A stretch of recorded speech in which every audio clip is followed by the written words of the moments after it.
Welcome to Novara Live. Coming up tonight, Robert Jenrick's first speech as Reform Shadow Chancellor. Britain's housing crisis appears to be getting worse. There's a housing shortage, but no one's building any new homes. The development of AI weapons is getting more conflictual.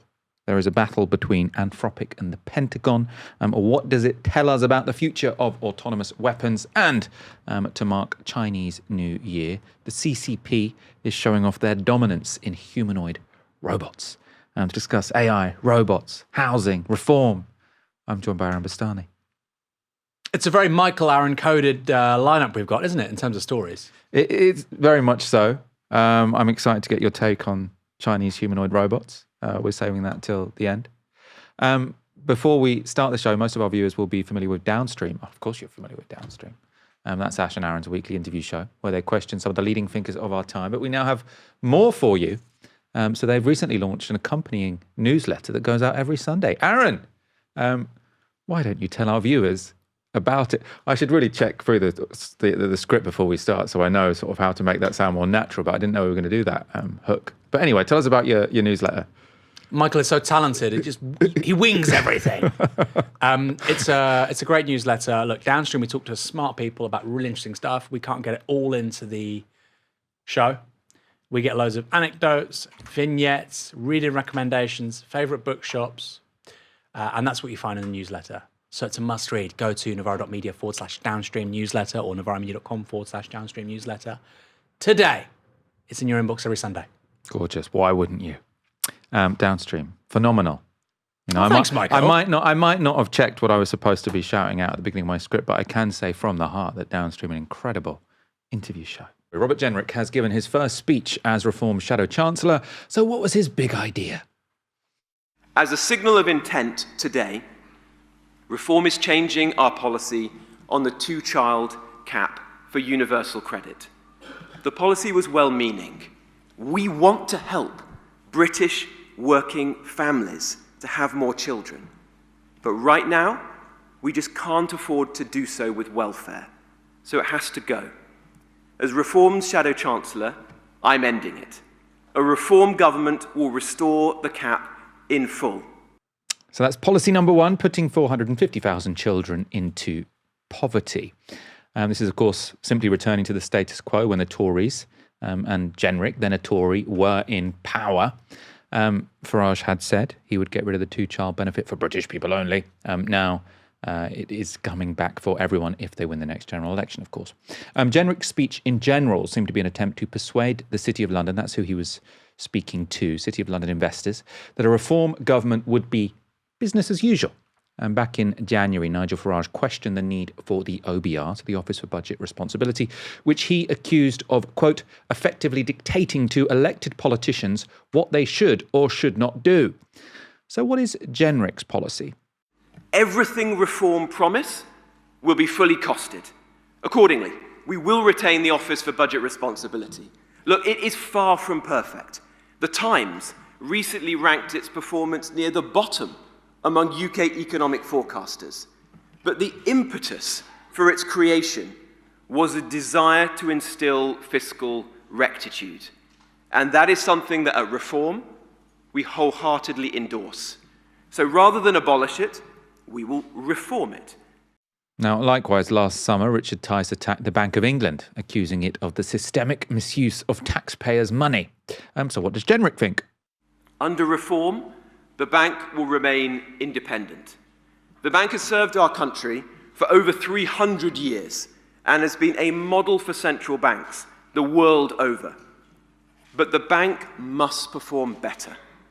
Its core mission is simple: keep bills down.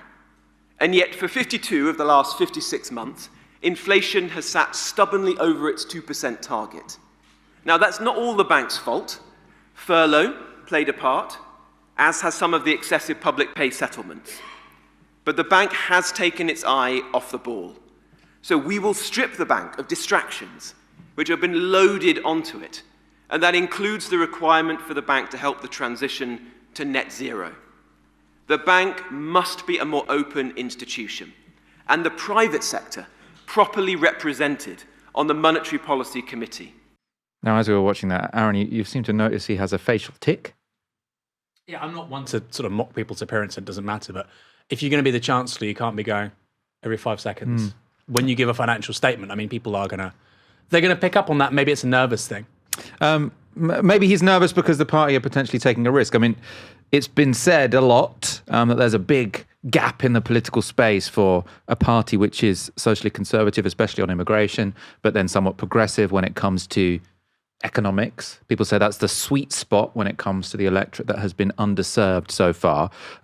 For a while, with Farage and Tice, that seemed to be, Farage is sort of naturally a Thatcherite, but in terms of the way they spoke about the economy, it seemed like they were potentially moving the party into that quadrant of the political compass. Yeah. With Jenrick as Shadow Chancellor, if we're going to sort of give him that title, seems to be just pushing the party into just the Tories again, right? It's just a very bog standard Tory Thatcherite agenda. This is a big misstep. This is their first big misstep in a while. You have a shadow cabinet. It's not really a shadow cabinet. There's 8 MPs. Of course, the actual cabinet is around 25 people. If you wanted to shadow 25 people, you would need at least a party of 25 people. You'd also need to be the opposition party. They're not even the third biggest party. They're not even the fourth biggest party. I think they're the 5th biggest party in Parliament. This is a branding exercise. Nonetheless, they are leading in many, many polls. I think Nigel Farage on Tuesday said they'd led in the last 200 polls. Therefore, we should be viewed as the opposition in all but name. Hence this shift. But of course, this is fundamentally about markets, as well as a big chunk of the electorate just not being sure regarding reform as a party beyond immigration. They like what they say on immigration, but actually that doesn't mean that they're entitled to govern the country and be the largest party in Parliament. Nevertheless, if you're a party of 8 people and literally all of them have gone to private school, 100% of your shadow cabinet have gone to private school, which, by the way, hasn't happened, I think, in terms of a cabinet since the 1950s. 100% of your shadow cabinet have gone to private school. And your first big announcement is to put 450,000 kids into poverty. That just sounds to me like Cameron and Osborne. And this is the problem now for reform. Trying to be a mass populist party of the right, which they are, against the uni party, against the establishment, putting people first, is going to come into some conflict and tension with basically being Cameron Osborne 2.0, which is what this sounds like. Can they master that? Possibly. But it's going to be a major challenge for them, and it's going to create lots of space, not only to their left, but also to their right. There are now so many of these new parties on the right. I doubt any of them will make much of a difference, but they're there. Who knows? Restore, Advance UK and whatnot, also the Conservative Party, where that giant space which reform has moved into in recent months, they're now polling at 30%, which when you have 5 parties doing pretty well is extraordinary. It does present challenges. So a former Tory minister in a shadow cabinet where everybody's gone to private school, you have more people that were in Liz Truss's cabinet in this reform shadow cabinet than in Kemi Badenoch's actual shadow cabinet. And I think it's pretty fair to say that you are no longer the party against the uni party, against the establishment. You are no longer the alternative. It does kind of sound and feel and look like more of the same. I suppose if there is an electoral strategy behind this, it's to say the people whose number one priority is immigration already back us. So sort of if we want to use the somewhat banal labels, you say sort of those red wall voters who might have gone to Labour, they're going to vote Reform because they see immigration as their top issue. Reform think Labour aren't going to sort out immigration before the next general election, so they've got those guys in the bag. And if Labour sort of stand up and say, oh no, they're actually Thatcherite, then they can just say, well, we'll stop the boats, yada, yada, yada. And they think that would be strong enough. And they think the barrier between where they are now and winning a majority is people who put the economy first, who are wealthier swing Tory voters. So they think they've probably got all of those people who are sort of Labour reform swing voters, they seem to think they've got in the bag. And now they're going hell for leather for the Tory reform swing voters. So it might, I know you're saying it's their first misstep, but they might think that there is some logic behind this. You can't say we're taking on the Quango state, right? We're taking on all these fake organisations which are propped up by the post-Blair political apparatus in London, and then actually, you know what? Day one of the ex-Tory who's now your shadow chancellor is, we're going to keep the OBR gov. You know, that is such a powerful rhetorical foundation for Farage. I'm taking on these unelected bureaucrats. By the way, he's done it for his whole political career. They're now saying, you know what, we're just going to change the remit for the unelected bureaucrats. The Bank of England is slightly different. That goes back a very long way. And the debate around independence or not, and by the way, it's not really independent in a meaningful way, although it is operationally independent. That's a separate one that's much more controversial. On the OBR, it's been a disaster. I mean, there's a really strong argument that the OBR has been the single biggest disaster of British public life and politics since it was created in 2010. Now, you might say the markets don't want to be spooked. They're worried about people running large deficits. You know, you could enshrine into law if you really want to, running a surplus within 5 years, make it an act of parliament or whatever. The truth is the OBR has failed because what it does is often represent and reflect the desired outcomes of the government of the day, which, by the way, are deeply political. So the idea that the OBR is itself beyond politics is obviously nonsensical. Remember, in 2010, the OBR said that by 2015, the deficit will have disappeared. Will disappear. What happened, of course, the deficit hasn't disappeared. It's 2026. We still have a pretty big deficit. So it's been a disaster. It's failed. We need an honest conversation about what we do with fiscal policy, 100%. I don't think the OBR's a part of that. And I think Farage instinctively knows this stuff. Hence, he was making very negative noises about the OBR 6 months ago, a year ago. And what does it mean for the next general election? Because, you know, we're always talking about political fragmentation. We've got 5-party, 6-party politics, whatever. But now, Reform and the Conservatives, I can't think of a policy which separates them. Maybe the Tories haven't said they'd strip people with indefinite leave to remain. I'm not sure. But sort of on everything else, when it comes to migration, when it comes to the economy, I don't think they disagree on anything. So it will almost be like one right-wing party. Feels like it, right? I mean, you had Jenrick there saying that we've had high inflation for a long time. We actually have had real rising wages for quite a long time. You know, we haven't been getting poorer in terms of wages, which, you know, has been the story basically for most of the last 15 years. Over the last 4, 5, 6 months, over the last year, that's been less the case, right? So the idea that you would, of all times, attack the Bank of England on that, we're about to have inflation probably go down even more, we're about to have another second interest rate cut. People aren't worried about those things anymore. They were in 2022, 2023. But the idea that the problem right now in terms of how we do monetary policy is, you know, climate change. You know, we've had zero productivity growth in this over the last 15 years in this country. If he said the BOE should focus on productivity growth, I think that's probably true, by the way. You know, having a growth target when it's just built on immigration or people working longer hours is really dumb. We should have a productivity target that we should actually be, you know, centering in our political debate. That would be clever. This genuinely feels to me just like this is Liz Truss politics. Well, I suppose they're trying to say it's not Liz Truss politics, but he explicitly said that we are going to stick to the fiscal rules because we don't want what happened to Liz Truss to happen to us. We're responsible people. So let me clarify. Liz Truss's view of, you know, who should be doing better in politics and who should be, you know, attacking and denigrating. It does feel like more of the same. Yeah. I think it's more George Osborne. I think it's the more Cameron Osborne thing than the Liz Truss. Yeah, if anything, you're right. If anything, Liz Truss was a progressive, you know, deficit-funded tax cuts maybe for working families. She was like a Reaganite. She thought we could do what the Republicans in America do. And then it turned out that we don't have the reserve currency and we're not quite as powerful, so you can't do that. And now they've gone back to Cameron Osborne, but tougher on migration, and they're hoping that that's something that's going to work. It doesn't. It's unimaginative, if anything. To solve Britain's housing crisis, the Labour Party had promised to build, baby build. But in London, at least, house building has gone very much in the opposite direction. The numbers are staggering. This is from the Financial Times. In order to alleviate its acute housing affordability crisis, London has been set a target of building 88,000 new homes per year over the next decade. Last year, construction started on just 5,891, which is 94% below target. It's a 75% year-on-year decline, the steepest drop in the country, and it's the lowest tally since records began almost 40 years ago, and the lowest figure for any major city in the developed world this century. Now, those numbers are crazy, right? Missing a target happens all the time.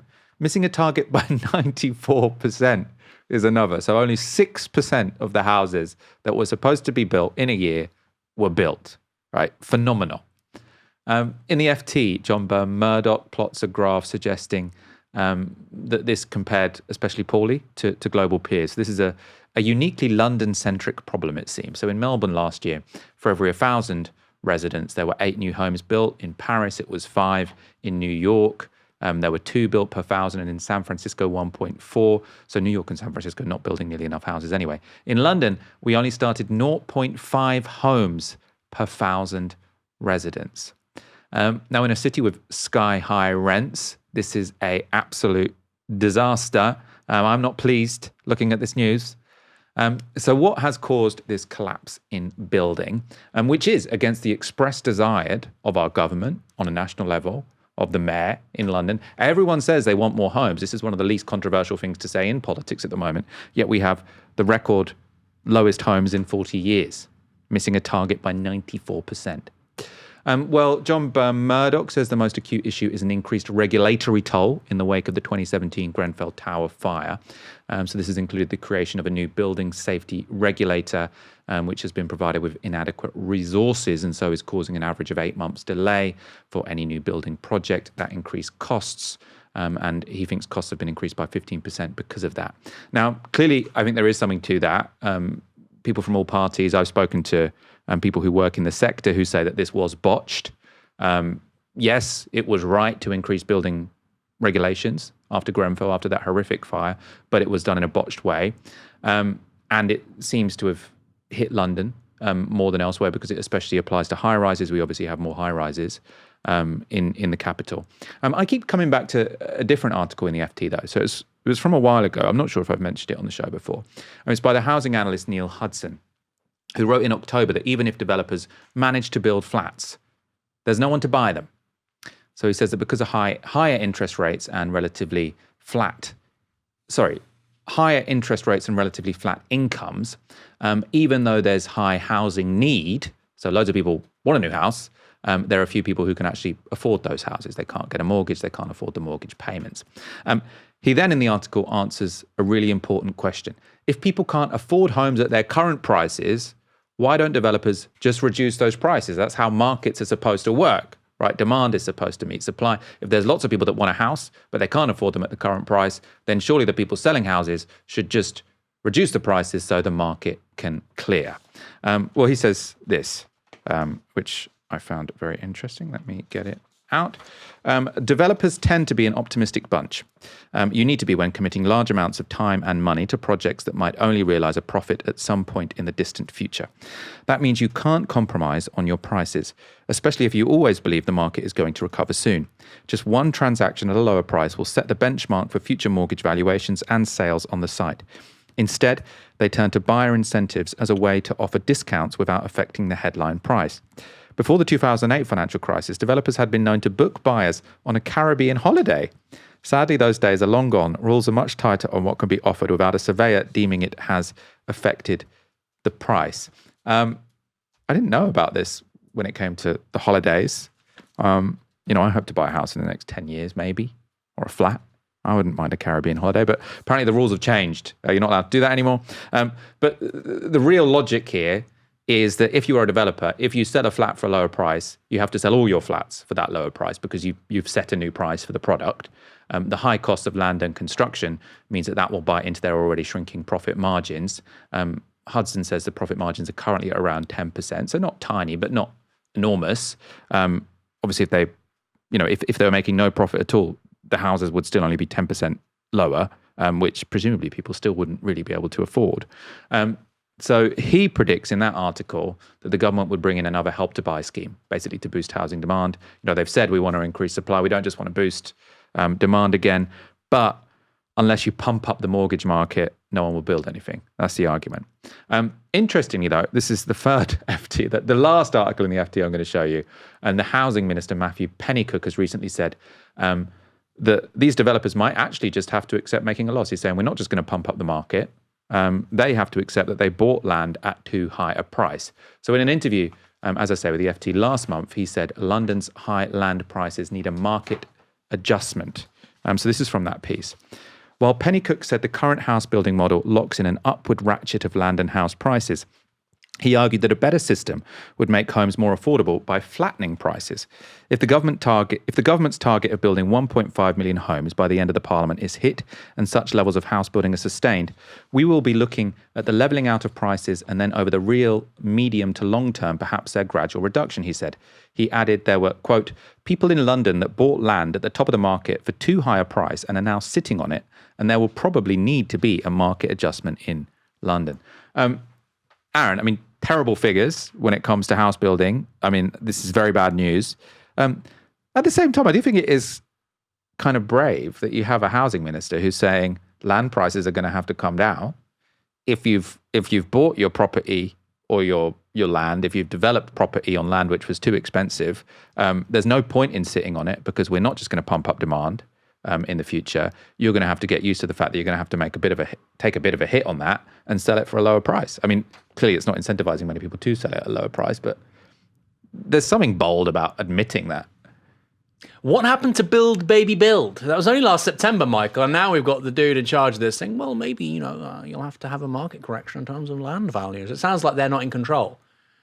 It sounds like the people with political power aren't actually in charge of whether or not houses get built, whether or not people move into them, whether or not the market responds to better demand because people have more ability to pay for them. However you want to do that, through pay rises or subsidies or whatever.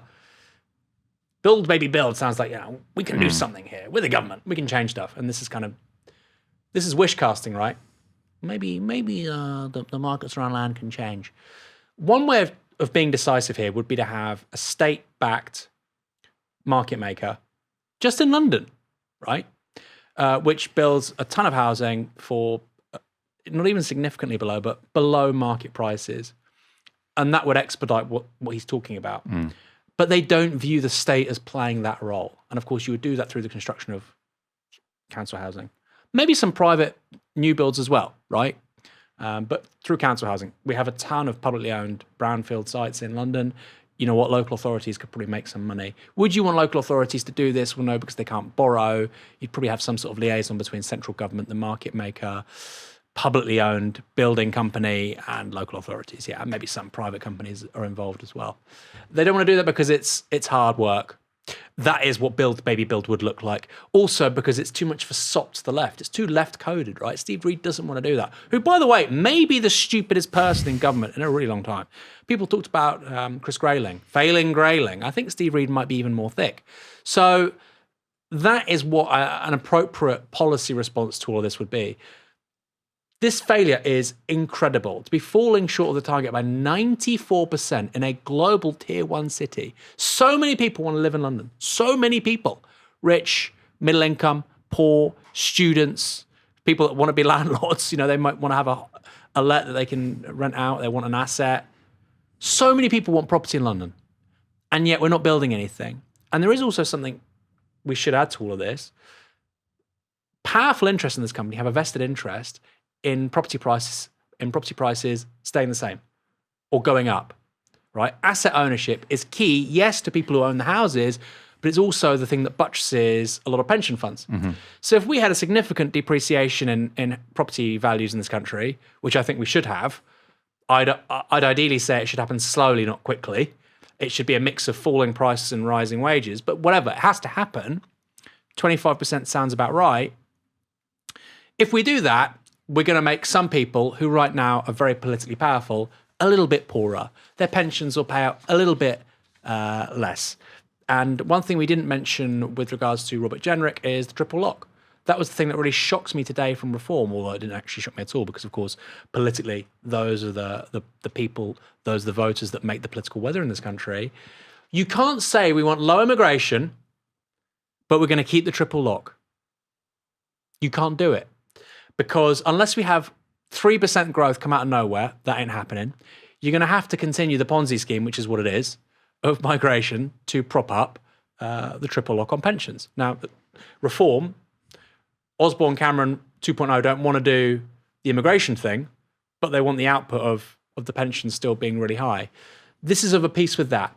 we have really a political consensus in this country which looks after asset owners who overwhelmingly are older people because they're the most likely to vote. We need political strength and we need political power somehow to concentrate in the hands of people who aren't asset owners, who aren't property owners. And of course, in London, that's quite easy because there's so many of them, Michael. You should be their leader, right? You're the renter in this conversation I own, but not in London. You should be the man, Michael, the John the Baptist figure that leads London's renters out of the wilderness. I mean, this is something that actually under Corbyn they were seriously thinking about because, maybe I'm giving Matthew Pennicook too much credit because he is saying, I think it's right to say you're going to have to accept that your land values are going to fall. But it does seem like Labour haven't really thought about the cost of that. No. Because as you've said, if you allow land values to fall, then that means that, a few companies will fold. It's going to take ages for any private sector organisation to want to take the risk of buying any land and developing anything because they're like, well, our whole business model is based on the fact that this is constantly rising. So the moment it stops rising, we're screwed. But that's why you would need the state to come in and build council housing. I think the state to come in and build, just below market rent, a bit like they have in Germany, right? You've got all of these, not necessarily the state, but you've got all these non-profits who are building housing which sort of anyone can live in. One of the biggest mistakes that we made when it came to council housing was in the 1970s. I mean, obviously the bigger mistakes were made under Thatcher, but in the 1970s, the late 1970s, well, I don't want to say this was a mistake because it was done for a good reason, but basically they gave councils the obligation to house homeless people, which is good, obviously, on the face of it. But one of the effects it had on council homes, if you weren't increasing or constantly increasing their supply, is that it meant that instead of council homes being something which sort of anyone could expect to live in, if you were on a sort of reasonable median income, they became something that you could only really get if you were vulnerable, which changes the makeup of council homes. The whole idea of Nye Bevan is that he wanted it to be the kind of place where you had a doctor living next to a baker, living next to a social worker, living next to a business, everyone would live in the same place like they have in Vienna. But that was, it started going downhill then. Obviously it was Thatcher who had the full frontal attack on council homes by selling them off, then cutting the grant so that councils couldn't afford, let alone to build new, they couldn't afford to maintain the ones they currently had. So there was a full frontal attack on it.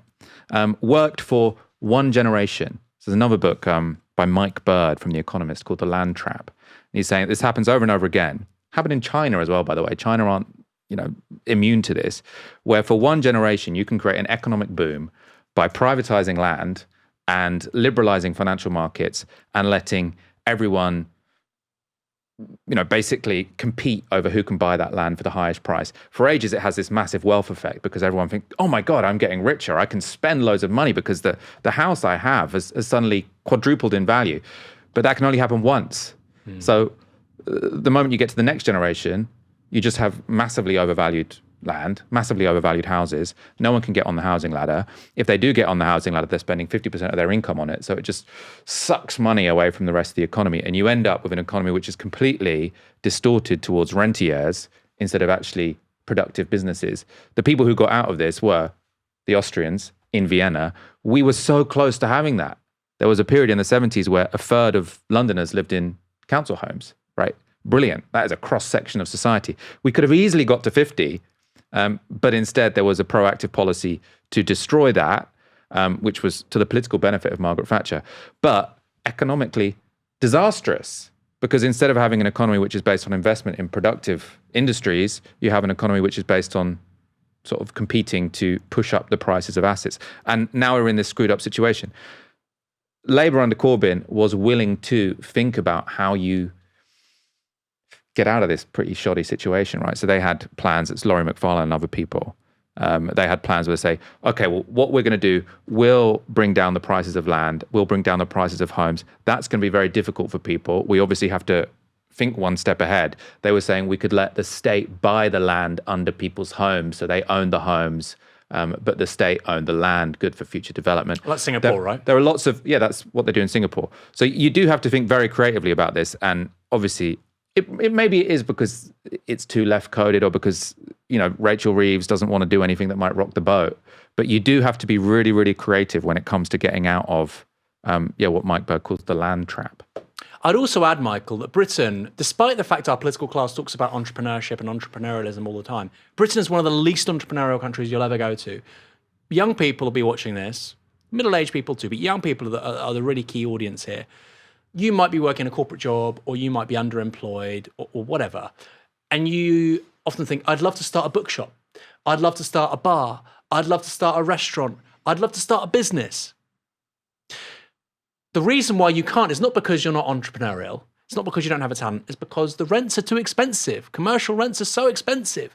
Why are they expensive? Because if they're not expensive, then of course the value of these properties goes down. So many people are leveraged to the hilt based on the value of their properties. Many people with property portfolios, commercial property portfolios, it's valued to a certain amount, say £20 million, and that value is a function of the perceived market rent they can make a month, whether or not they have tenants.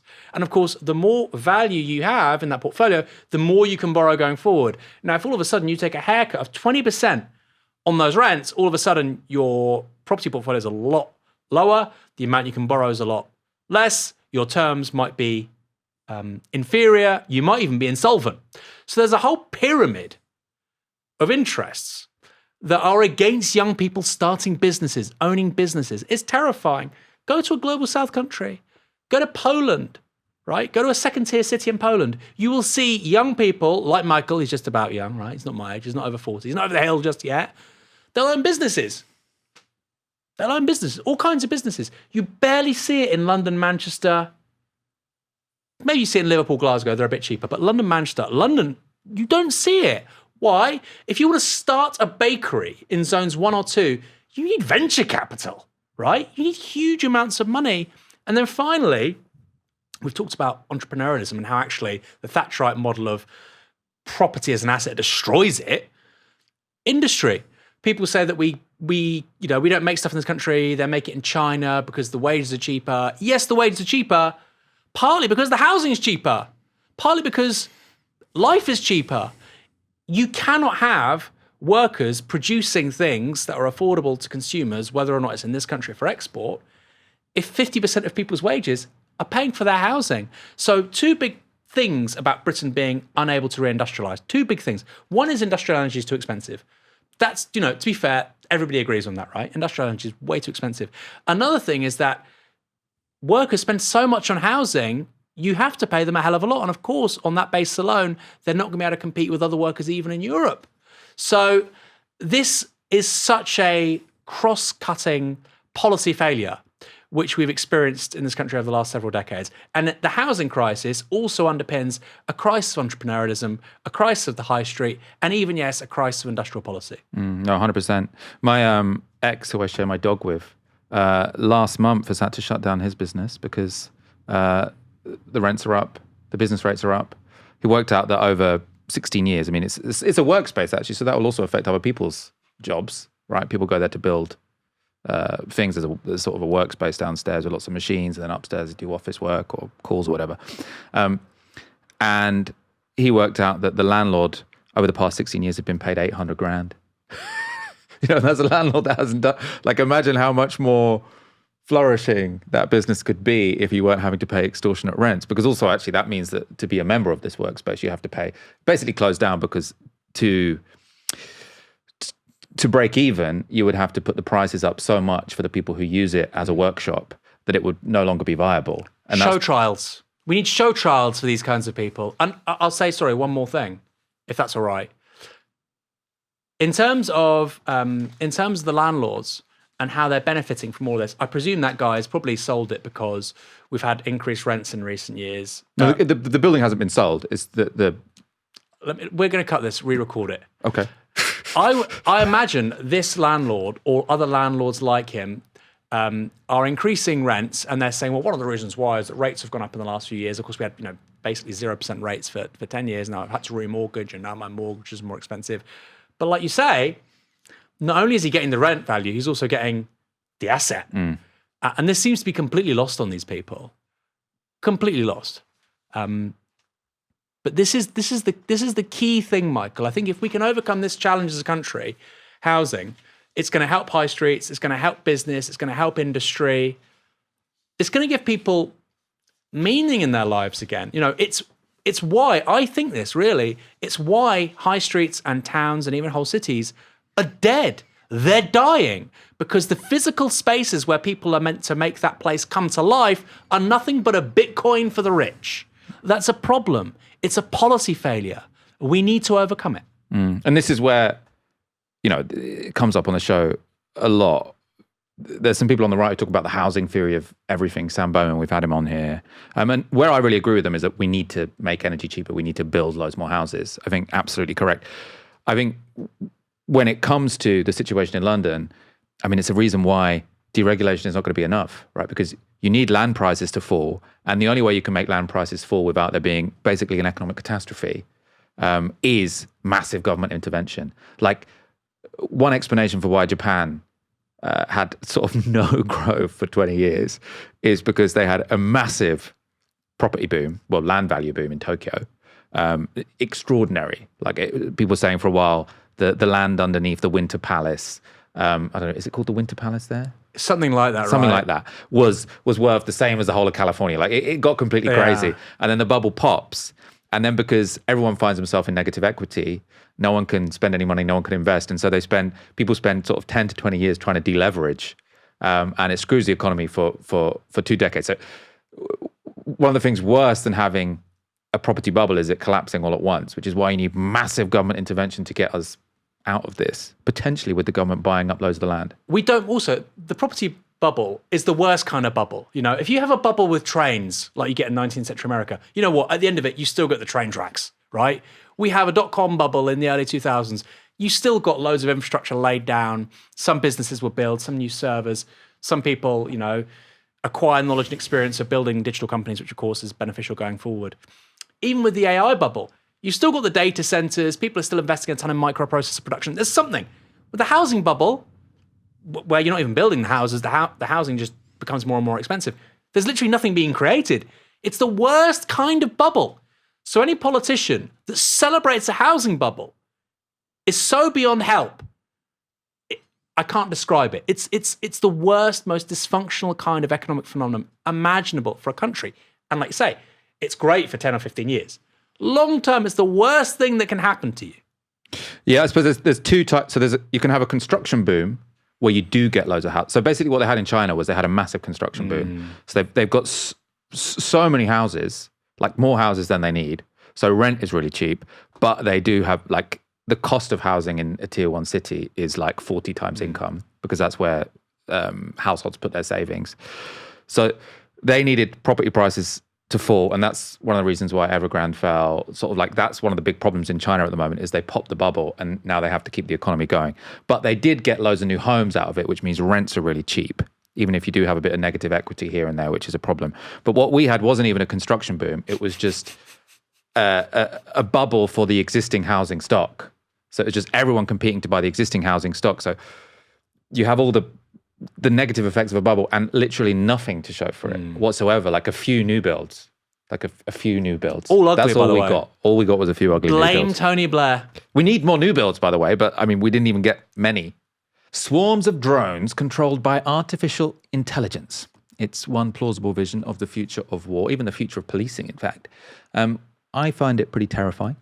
And as much as we critique the big AI companies, at least one of them is showing a modicum of resistance to their tech being used in this way in an unrestrained manner. So Axios is reporting that Anthropic, that's the company behind Claude, we talk about them quite a lot, is currently in a dispute with the Pentagon over limits they want to set on the use of their product. So Anthropic want to set the limits the Pentagon doesn't want them to. The Pentagon is pushing AI companies to let the military use all of their tools for, quote, all lawful purposes. So it's legal, they can do it. And that would include weapons development, intelligence collection, battlefield operations. Anthropic, though, is insisting that 2 areas must remain off limits when it comes to their product. So one, they say, is the mass surveillance of Americans. And the second is fully autonomous weaponry. So that's weapons that can kill someone without human involvement. Now, of course, I'd prefer it if they also saw the mass surveillance of non-Americans as an issue. But we'll come back to that later. This is from that Axios report. So say Anthropic signed a contract valued up to $200 million with the Pentagon last summer. Claude was also the first model the Pentagon brought into its classified networks. OpenAI's ChatGPT, Google's Gemini, and xAI's Grok are all used in unclassified settings, and all three have agreed to lift the guardrails that apply to ordinary users for their work with the Pentagon. The Pentagon is negotiating with them about moving into the classified space and is insisting on the all lawful purposes standard for both classified and unclassified uses. The official claimed one of the three has agreed to those terms, and the other two were showing more flexibility than Anthropic. So basically, Anthropic had the best model for state agencies and enterprises. So they went into the Pentagon first. They're now saying to the Pentagon, we don't want you to have unrestricted use of our product. The Pentagon is saying, well, we'll go to all the other companies. And it seems like all the other companies are saying, well, if we get to replace Claude and Anthropic, we'll do it, sure. Now, apparently some of the issues between Anthropic and the Pentagon came to a head when it became apparent that Anthropic software was used in the kidnapping of Nicolas Maduro. That was partly through the use of Palantir technology. So Palantir and Claude, well, Palantir and Anthropic worked together on some of their technologies. The US Department of War appears to be playing hardball with the company. So 2 days after the publication of that original report in Axios, they have an update on the Pentagon threatening the company with punishment. So not just saying we're not going to use your product, but we're going to really destroy you, basically. So Axios report that Defense Secretary Pete Hegseth is close to cutting all business ties with Anthropic, and much more significantly, designating the AI company a, quote, supply chain risk, which would mean anyone who wants to do business with the US military has to cut all ties with the company. They're getting this from a senior Pentagon official. Designating a company a supply chain risk, right? Really big deal, something usually reserved for companies associated with foreign adversaries like Huawei, for example. So I don't think it's ever been done to an American company. A chief Pentagon spokesperson, Sean Parnell, told Axios this. The Department of War's relationship with Anthropic is being reviewed. Our nation requires that our partners be willing to help our warfighters win in any fight. Ultimately, this is about our troops and the safety of the American people. Aaron, very interesting. Anthropic, I say to their credit, they're sort of having this battle with the Pentagon. They were the first AI company to sign up to sort of a full relationship with the Pentagon. They can be used when it comes to sort of classified parts of the agency. But, there are a bunch of sort of effective altruists in there. They've talked a lot about AI risk. Dario Amadei, we talk about a lot. And they're suggesting we don't want our model to be used for anything. We want some limits. The Pentagon saying limits, right? We're paying for your product. Also, we're the government. Screw you. Well, firstly, if you want moral constraints on your technology, you probably shouldn't work with the American deep state. Just a thought. Anthropic, as you say, Dario Amadei, that is a company that is founded in response to OpenAI not taking the alignment questions seriously enough, questions around guardrails, stopping existential risk. Now, people can think that's a real thing or not. That is the origin story of Anthropic, which then proceeds to work with the US deep state and the security state.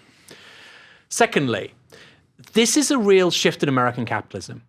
This is a kind of capitalism which looks more like the Russian variation, which is to say that normally with capitalism, with a liberal democratic market economy, you do get authoritarianism. You might have civil liberties, that are shaky at times, but property rights are still pretty much sacrosanct, especially for big business. What you're seeing here is of a piece with what you saw with the American government buying a lot of equity in Intel. I think ultimately the security apparatus wants this technology and a lot of these people working for these companies actually working for the US government or working for a business which is owned by the US government and which is politically directed by the US government. And so I think there's a gangsterist element to this, which they want to push that outcome. Now, why am I comparing it to Russia? One of the things, and I'm not saying that Trump is fascist, I'm not saying that this is an example of fascist politics, but one of the points of fascism, one of the contradictions of fascism, was that it was the political response in a moment of emergency for industrial capital and the bourgeois. In Italy, you have strikes in 1919, 1920. It looks like socialists are going to win, right? So all of a sudden, liberal economists and industrial capitalists say, you know what, we want Mussolini. He is securing property rights. But there's a catch with fascism, right? Well, actually, they're not the same kind of property rights you get with a liberal democratic polity. And maybe if I don't like you, you'll disappear and somebody else will take the company. It's far more clientelistic and it's far less rules-based than a liberal democratic system. And this is a glimpse of that, I think. It's a glimpse of how business operates in Russia, with the needs of the security state being central, really, to what is the private economy. So it's a really, really interesting development. But I have to say, you know, how naive or Anthropic to thinking they could have these kinds of contracts and not be pushed on issues like this. Yeah, no, I think you're exactly right about the political economy. I want to show a clip which demonstrates why this development worries me so much when it comes to, you know, catastrophic AI scenarios, which obviously I like to talk about a lot. This is part of an interview former Google CEO Eric Schmidt did at a TED summit last year. So earlier in the same summit, Yoshua Bengio, who's one of the godfathers of AI, had called for a global pause on the development of sort of frontier AI models. And Eric Schmidt explained why he didn't think that any pause was in fact necessary. So Yoshua is a brilliant inventor of much of what we're talking about and a good personal friend. And we've talked about this. And his concerns are very legitimate. The question is not, are his concerns right, but what are the solutions? So let's think about agents. So for purposes of argument, everyone in the audience is an agent. You have an input that's English or whatever language, and you have an output that's English, and you have memory, which is true of all humans. Now, we're all busy working, and all of a sudden, one of you decides it's much more efficient not to use human language, but we'll invent our own computer language. Uh-oh. Now, you and I are sitting here watching all of this, and we're saying, like, what do we do now? The correct answer is unplug you, right? Because we're not going to know. We're just not going to know what you're up to.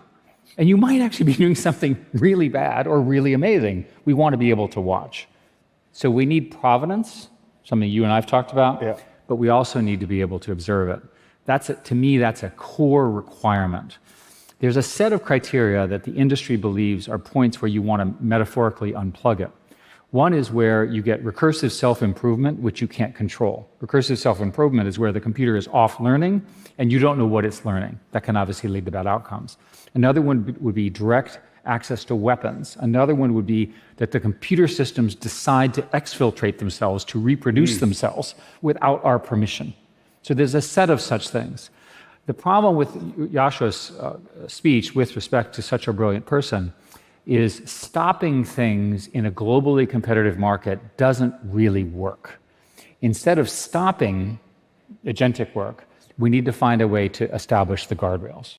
So Eric Schmidt, very influential guy, CEO of Google, or former CEO of Google, sorry, it's sort of very well networked, wrote a book with Henry Kissinger. And he's basically saying, yes, this could get dangerous, right? The technology is potentially very dangerous. But don't worry, because the people in control of this technology, all these tech bosses, they all agree that if certain things start happening, right, we'll shut it down. If they start talking in a language we don't understand, if they start to try to exfiltrate themselves, or if they get direct access to weaponry, these CEOs with all this foresight, they'll turn them off, right? So we don't need to do a pause because thankfully, the people who are in control of this technology, you know, they're reasonable, decent people. They're also scared of this technology, and they think that if any of these sort of free criteria are met, we'll pull the switch. So everyone else should relax because, you know, the adults are in charge. Well, guess what? It's not that simple, right? If a company tells the Pentagon they want to limit how a state can use them, the Pentagon will threaten punishment, and these companies have a lot of money on the line, right? So, I mean, we've been talking a lot about all of the money which is flooding into AI, into data centers. Lots of people think there's a bubble. I think it's a revolutionary technology. There might be a bubble if the revenue doesn't come in time to pay for the capital outlay. But however we look at that. But Anthropic, they've got so much money on the line, right? Dario Amodei is not going to be able to say, oh, okay, yeah, don't worry. If we lose our Pentagon contract and if all of these companies can no longer work with us because the Pentagon will punish them, don't worry, I'm an effective altruist. I've got the same fears as you. And if they want to attach my product into autonomous weapons so that the AI model is killing people without human intervention, I'll just say no and let my business, which is valued at $350 billion collapse, right? It's not going to happen. And he's going to be able to tell himself, I wanted to switch it off, but that would be letting down all of these investors who've pumped hundreds of billions of dollars into my data centers. So that would actually be the immoral thing to do. So you find yourself in this situation as this effective altruist who's saying, well, you know, I didn't want to attach my product to autonomous weaponry, which I've previously stated might cause some apocalyptic catastrophe, but my hands were tied, sorry. Yeah. Or if I don't do it, somebody else will. And as an effective altruist, it makes more sense that I'm involved in these conversations. I'm in the room than being outside. You know, that's how people have legitimized all kinds of horrific things over the decades and centuries.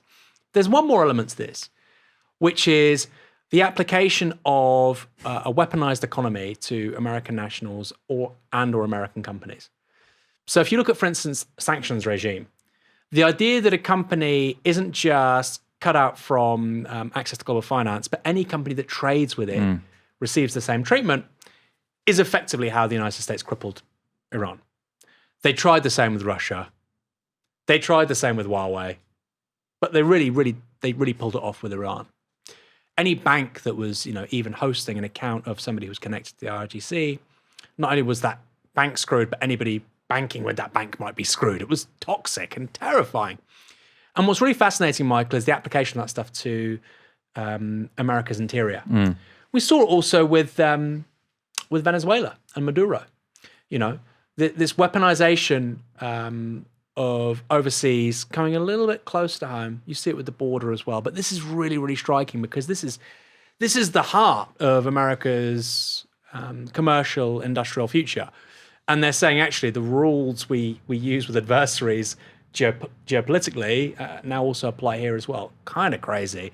And if I was one of these people, I would be getting out of the United States as quickly as possible. I'd go to Europe. I'd go to Canada. This is not a business environment you want to operate in. I mean, I'm being serious, right?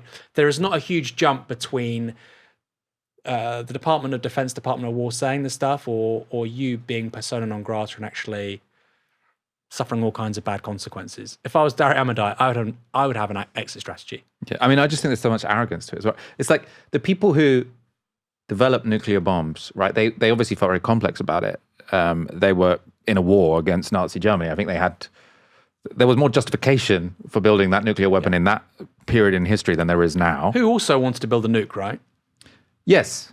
And yeah. This was a technology that everybody knew about. They were in a genuinely difficult moral quandary, but they weren't deluded enough and self-important enough to think that they're going to get to decide when the weapon is used.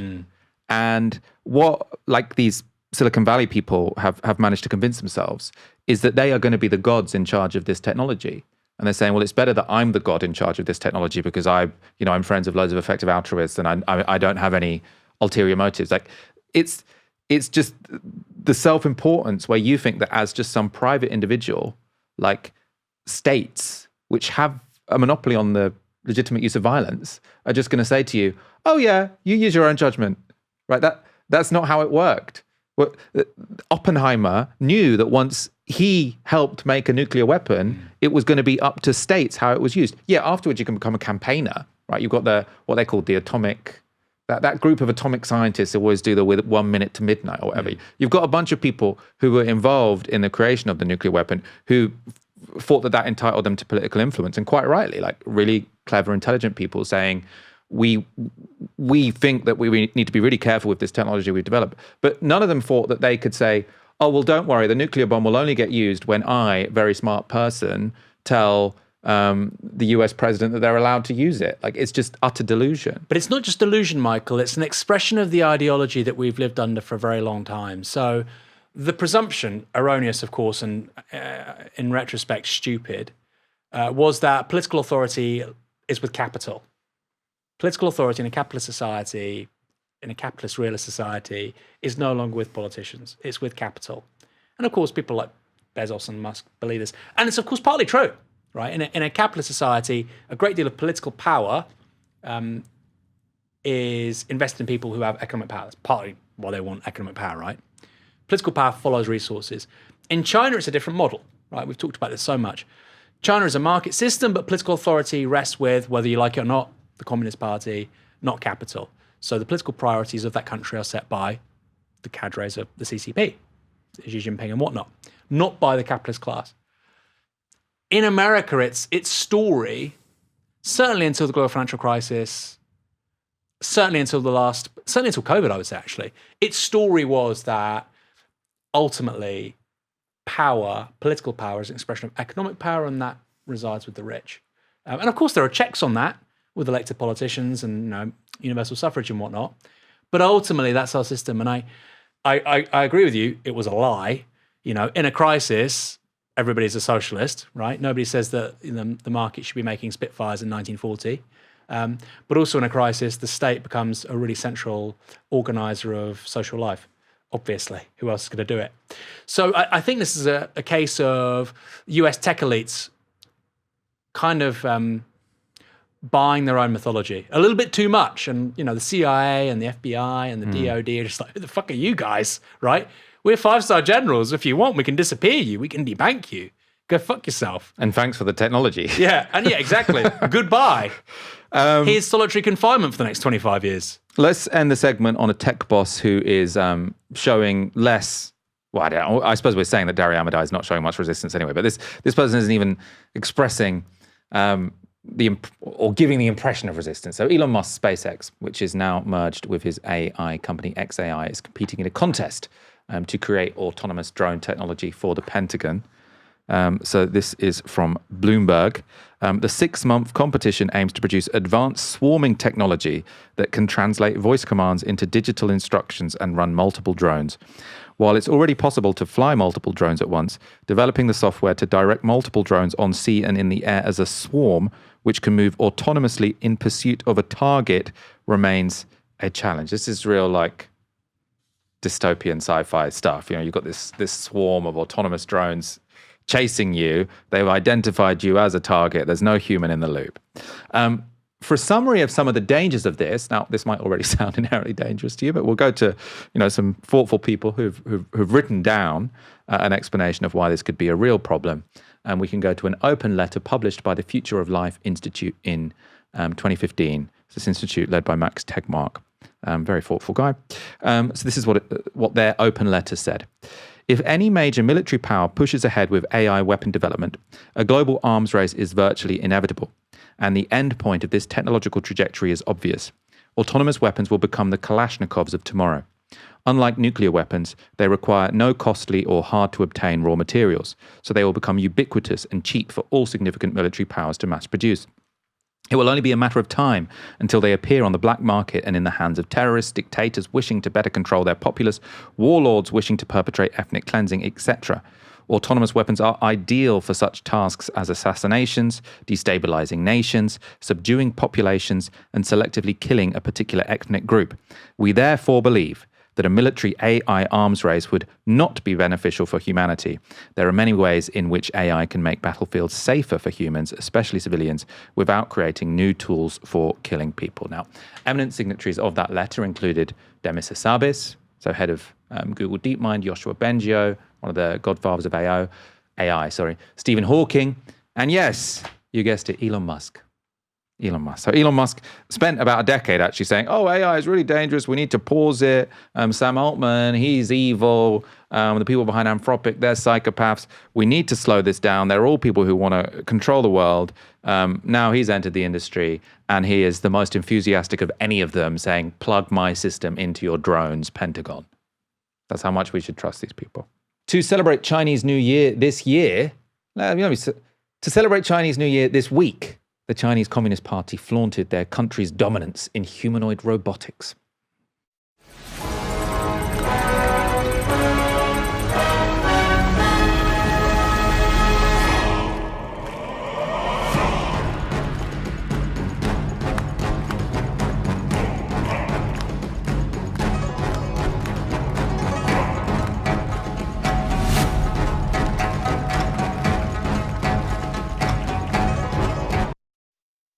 So very impressive. It's sort of like a 4-minute dance. They dance with the kids. It's very impressive. It's a good show. Humanoid robots are, of course, one area where China has an undisputed lead over the United States. They also do in green energy. When it comes to things like AI, it's more disputed. Analyst Kyle Chan, who we've had on this show before, told The Guardian this. Unlike AI models or industrial equipment, humanoid robots are highly visible examples of China's technological leadership that general audiences can see on their phones or televisions. While China and the US are neck and neck on AI, humanoid robots are an area where China can claim to be ahead of the US, particularly in terms of scaling up production. Very interesting. Other analysts have pointed out that, potentially the fact that you can do a pre-programmed display in a very controlled environment on a stage doesn't necessarily prove that these are already sort of capable of being useful when you're in a factory or when you're in a home. You can't be pre-programmed. You want to be sort of acting and reacting to things as they happen. You might not have always a completely flat floor like a stage. So it's not there yet. But I mean, it's much further ahead than anyone else. And compared to sort of the images we saw of sort of robotics about 5 years ago, it's incredible. I mean, that's cope. If you don't think this stuff is coming, and certainly I think for jobs in the next 20 years, I think that's probably a conservative estimate, that's cope. For people watching or listening, type into YouTube, Atlas Robot 2008. And then look at that. Even something like a battery, lithium batteries were so inferior back then that it actually had to be plugged into the mains. So the idea of a standalone autonomous robot, just having the power supply to do this stuff, wasn't doable less than 20 years ago. It's a huge sort of marquee technology for China, 100%. I also think that, Michael, in this conversation, we're talking about China versus the United States. Where's Europe? This is a really key question, I think, for the rest of my life, your life, certainly for the next 50 years, hope we live that long, is that Europe is just nowhere in terms of these technologies. I wrote Fully Automated Luxury Communism in 2018. It was published then. And I talked about synthetic biology. I talk about renewable energy. I talk about autonomous machines. It's all happening. But I got one key thing wrong. I understated my case. It's happening far more quickly than I realized. Whether that's EVs being produced by China, the fact that BYD, China's leading EV car manufacturer, their sales in the UK in the last 12 months went up by 880%. People love these vehicles because they're cheap, right? Look at a Chinese SUV EV, compare it to a Range Rover Evoque, see how much cheaper it is, see how much cheaper it is to run. It's a much better product. Now, 10 to 15 years ago, the idea of an EV being a mass consumer product in the UK was outlandish. My view, and maybe, famous last words, general purpose robotics, which resemble humanoids, will be the same. I think it's going to be a relatively commonplace feature of our societies in about 15 years. They won't be everywhere, just like EVs aren't everywhere. And that takes a really long time in terms of diffusion and adoption. But you'll see them. They'll be around. And that point about, yes, very impressive, but it's all choreographed and it's all programmed. It's not responding to real-time stimuli. That's true, and that's a lot of computation to do that. But one of the problems with humanoid robots is an inability to mimic fine motor coordination, which, if you watch that video, guess what? They nailed it. So this is clearly a moment where we should be taking stock about what this means for our economic model. What should it mean for jobs? A great line I saw recently: any job created in the 20th century is going to disappear in the 21st, partly a function of machine learning and LLMs and AI. I think when I see videos like that, I would go a lot further back. One of the things I like about, looking into AI and the development of it, and then also these humanoid robots, is it changes your perspective of what's like remarkable about humans. So it's always, in old debates about sort of, did we evolve or were we created by God? The argument for intelligent design was always that the eye is so complex, it couldn't possibly have sort of come about by accident. It must be a God that created it. But we kind of sorted vision really quickly. The thing we still can't sort is the hand, right? So it's the hand seems to be the part of the human body which is hardest to replicate. We can do intelligence, we can do vision, we can do voice recognition, but we're still really struggling to pick stuff up. The brain as well. I mean, again, The brain's good, yeah. It's not a like for like. It's not a like for like kind of comparison, but this idea that having an AI that can approximate the human brain in terms of its synapses, that's again maybe 10, 15 years away. Does that mean you can replicate consciousness? No. Does it mean it's sentient? You might be No. able to. Who knows? You might be able to, but that's not the claim. I'm not confident either way. But something that's capable of the same levels of computation. I mean, that's happening. And then people say, well, not everything's information.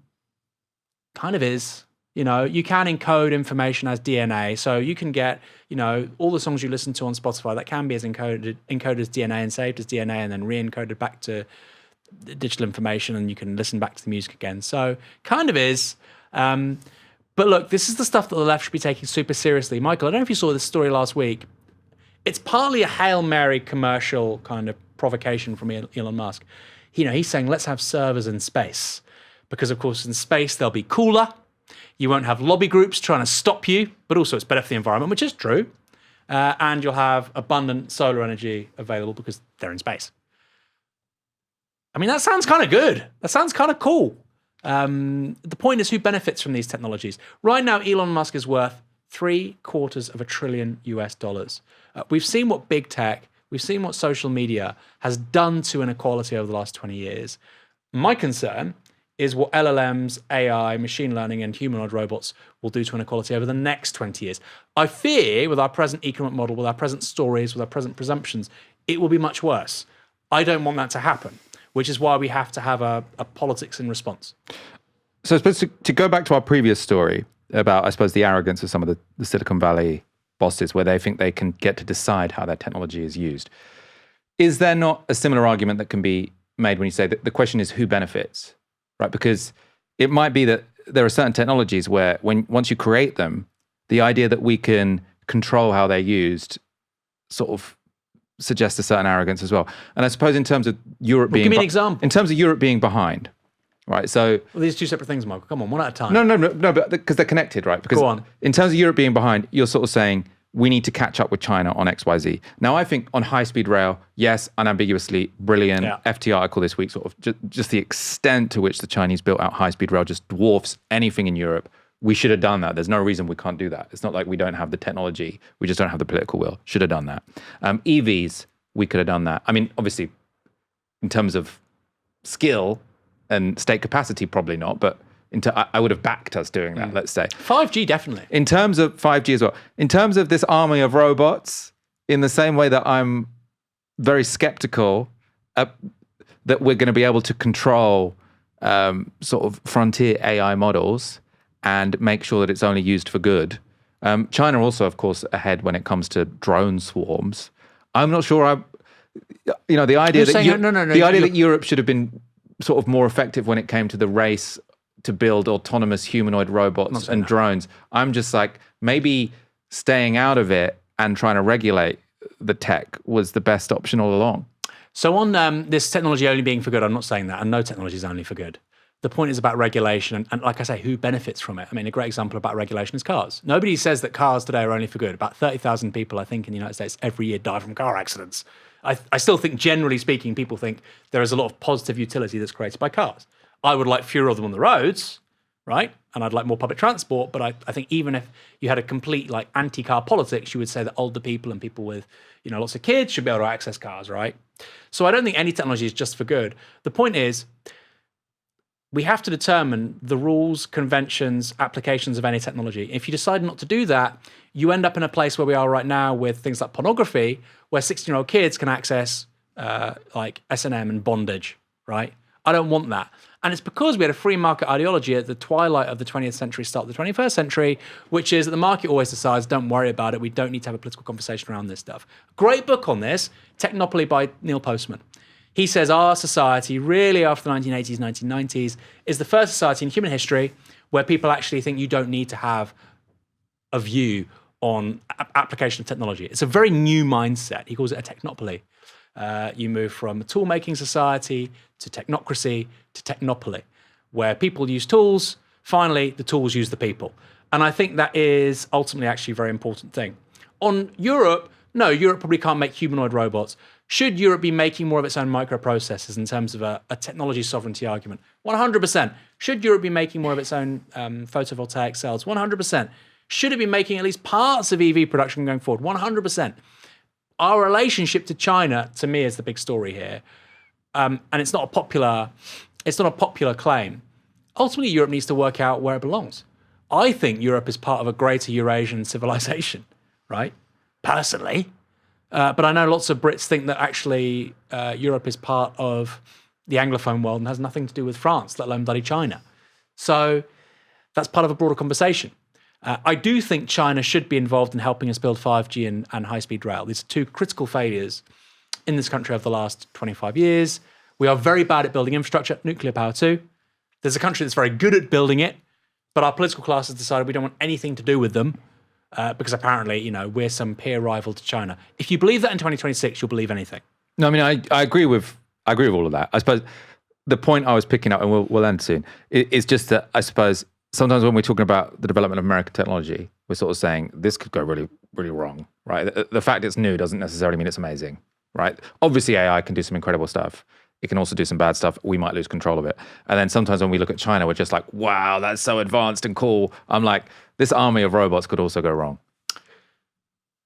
Yeah. But the things that China's really good at tend to be things we already have, right? Because the innovation comes from production processes rather than research. So China's EVs, for the most part, although I'm told that the in-car experience is much better technologically, China's comparative advantage with regards to EVs is about how much better they are when it comes to manufacturing at scale, more cheaply, more effectively, with greater innovation. That's what they're really, really good at. So yeah, I'm not really scared of EVs. I'm not really scared of 5G. China didn't invent these things. They just got really good at making them at scale and making them available to the global consumer. So I'm less scared of that, Michael, than some Silicon Valley, crazy like Mark Andreessen trying to pursue a sentient AI which ends up being Skynet on steroids. Yeah, I mean, I'm more worried about that. I'm not too relaxed about the drone swarms and humanoid robot armies, but there we are. Let's wrap up. Aaron, it's been a pleasure, as always. Michael, it's been such a policy-dense heavyweight show. It's in stark contrast to mine on Tuesdays. I'm just ranting for an hour. You're so thoughtful. That's what makes this show and Novara great, the difference between the cast of characters we have. Yeah. You get to choose which one you... Well, no, you should watch all goddamn 5. You better. Monday, Tuesday, Wednesday, Thursday, Friday. There's no picking winners here. Thank you, everyone, for tuning in. Come back tomorrow for another live stream from 6 p.m. For now, you've been watching Novara Media. Good night.